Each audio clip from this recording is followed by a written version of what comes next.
एक बार की बात है। रमा की दो बहुएं थी, रश्मि और इंदु। एक को वो अपनी पसंद से लेके आई थी और दूसरी उसके खुद के बेटे ने पसंद की थी, जिसका नाम इंदु था। इंदु को उसकी सास पसंद नहीं करती थी और दूसरी बहू रश्मि को बहुत पसंद करती थी। रश्मि, इधर तो आओ।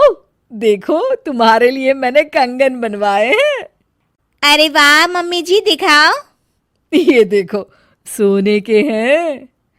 ये क्या मम्मी जी, इतने पतले से? ये भी कोई कंगन है? हमारे मायके में तो ऐसे कंगन नौकरानी भी नहीं पहनती। अरे, तू चिंता क्यों करती है?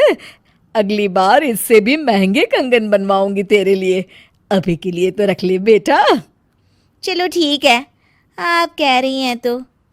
मम्मी जी, मेरे लिए आप कुछ नहीं लाई?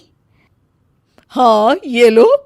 इंदु बहुत खुशी खुशी बॉक्स खोलती है तो देखती है कि एकदम सिंपल सी लाल रंग की चूड़ियाँ होती है। इंदु सब कुछ देख रही होती है, उसे बिल्कुल भी अच्छा नहीं लगता, पर इससे इंदु की सास को कोई भी फर्क नहीं पड़ता। वो तो हमेशा उससे बुरा ही बर्ताव करती थी। इंदु, ये खाना कैसा बनाया है? क्या हुआ मम्मी जी? अरे, इसमें तो नमक ही नहीं है।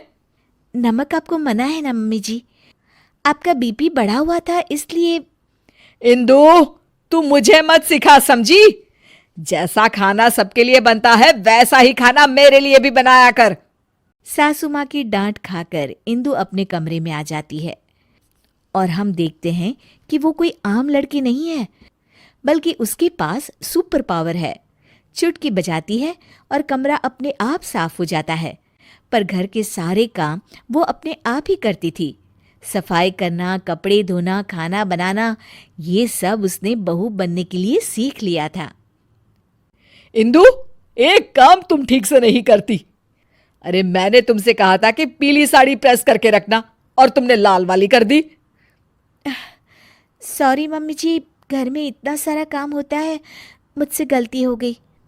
कितना काम होता है सब दिखता है मुझे। तो फिर आपको ये क्यों नहीं दिखता कि रश्मि दीदी तो कोई भी काम नहीं करती? उससे तुम अपनी बराबरी मत करो, समझी?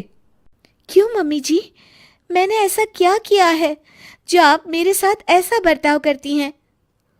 तुम उसकी जगह कभी नहीं ले सकती। उसे मैं पसंद करके लाई थी और तुम मैं क्या मम्मी जी, रुक क्यों गई? तभी वहां रश्मि आ जाती है। तुम तो अनाथ थी, समझी? वो तो आकाश भैया पता नहीं कहां से तुम्हें पसंद करके लाए और हमारे ऊपर थोप दिया। इंदु को ये सब सुनकर बहुत बुरा लगता है और वो अपने कमरे में चली जाती है। फूट फूट कर रोने लगती है। इतने में अचानक उसकी माँ की रूह उसके सामने आ जाती है। इंदु, उठो बेटा। माँ, ये लोग मुझे बहुत बुरा भला कहते हैं। कोई बात नहीं बेटा, तुम आकाश से बहुत प्यार करती हो, इसीलिए तो इंसानों की दुनिया में रह रही हो। मैं तो तुमसे हमेशा से कहती आई हूं कि चलो यहां से अपनी दुनिया में। हाँ माँ, पर अब मुझसे बर्दाश्त नहीं होता। तो चलो मेरे साथ वापस हमारी अपनी दुनिया में इंदु।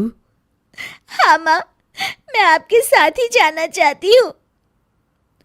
तुमने सच में मन बना लिया है ना बेटा? हाँ माँ, मैं आपके साथ ही जाऊंगी। इंदु अपनी माँ के साथ वापस जा ही रही होती है कि तभी उसे कुछ बुरा होने का एहसास होता है। एक मिनट माँ, मुझे लग रहा है कि कुछ बुरा होने वाला है। इंदु भागते भागते बाहर आती है तो देखती है कि सासू माँ सीढ़ियों से उतर रही होती है और उनका पैर फिसलने ही वाला होता है।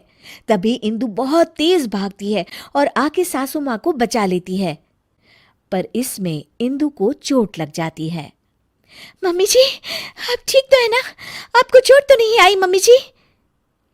इंदु की ये बात सुनकर सासू माँ को एहसास होता है कि इंदु कितनी अच्छी है और उनका कितना ख्याल रखती है।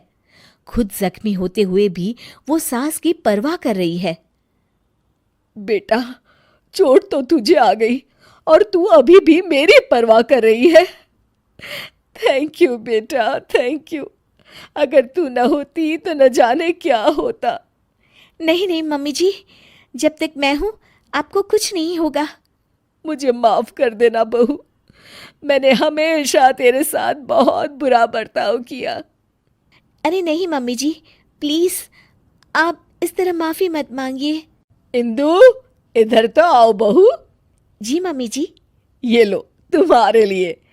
ये क्या है मम्मी जी? इंदु बॉक्स खोलती है तो उसमें सोने के कंगन होते हैं। मेरी फेवरेट बहू के लिए एक तोहफा। इंदु खुश हो जाती है और अपनी सास के गले लग जाती है। Thank you mummy ji.